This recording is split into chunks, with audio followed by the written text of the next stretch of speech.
নমস্কার, আমি মনীষা। আমার ছোট্টখাটো ব্লগে আপনাদের সবাইকে স্বাগত। তো আজ আমি যাচ্ছি আমার মেয়েকে নিয়ে একটু মার্কেটিং করতে। তো আমি একজন হাউসওয়াইফ। তো বুঝতেই পারছেন না, হাউসওয়াইফ মানে সপ্তাহে একবার কিংবা মাসে একবার বা 15 দিন ছাড়া একবার বাইরে বেরোনো। আমি জানেন আজ প্রায় 15 দিন বাদে, না 15 দিন না, 1 মাস বাদেই বাইরে বেরোচ্ছি। তো দেখতেই পাচ্ছেন মনটা খুব খুশি। 15 দিন 1 মাস বাদে বাইরে বেরোচ্ছি, মনটা তো খুশি লাগবেই। এবার দেখুন রাস্তাটা কি সুন্দর। এটা অবশ্য, এটা কোথায় বলুন তো? এটা ওয়েস্ট বেঙ্গল না, এটা হচ্ছে ব্যাঙ্গালোর। আমরা এখন ব্যাঙ্গালোরে থাকি। আমার স্বামীর কাজের সূত্রে আমি এখন ব্যাঙ্গালোরে থাকি। আমি, আমার মেয়ে আর আমার বাবা। এই দেখুন এটা কি বলুন তো? নমস্কার করুন সবাই। এটা হচ্ছে মন্দির। এখানে সবই আছে অবশ্য।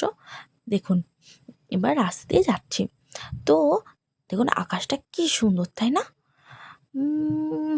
আকাশটা সুন্দর, রাস্তাও খুব সুন্দর, কিন্তু ভাই ওয়েস্ট বেঙ্গল মতো না। ওয়েস্ট বেঙ্গলের একটা ব্যাপারই আছে আলাদা, তাই না? নিজের দেশ বলে কথা, নিজের দেশের তো ব্যাপারটাই আলাদা হবে। বলুন কী করব বলুন, স্বামীর কিছু কাজের সূত্রে বাইরেই থাকতে হয় ব্যাঙ্গালোরে।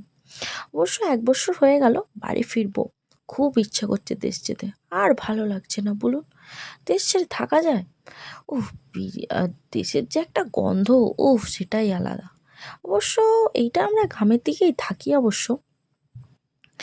এই দেখুন আমি, আমার মেয়ে আর ওটা আমার বাবা বাইক চালাচ্ছে। তো একটু গাড্ডাগুডি ছিল, আমরা পৌঁছাচ্ছি।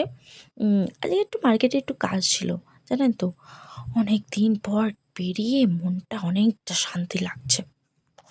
আমার এটা ফার্স্ট ব্লগ। এরকম যদি ব্লগ আপনারা দেখতে চান তাহলে আমাকে কমেন্ট করে বলতে পারেন। আমি অবশ্যই চেষ্টা করব আপনাদের এরকম ব্লগ আরও দেওয়ার ছোটোখাটো। তো তার জন্য কিন্তু এই ব্লগে আপনাদের সবাইকে 30টা করে লাইক এবং 10টা করে কমেন্ট করতে হবে।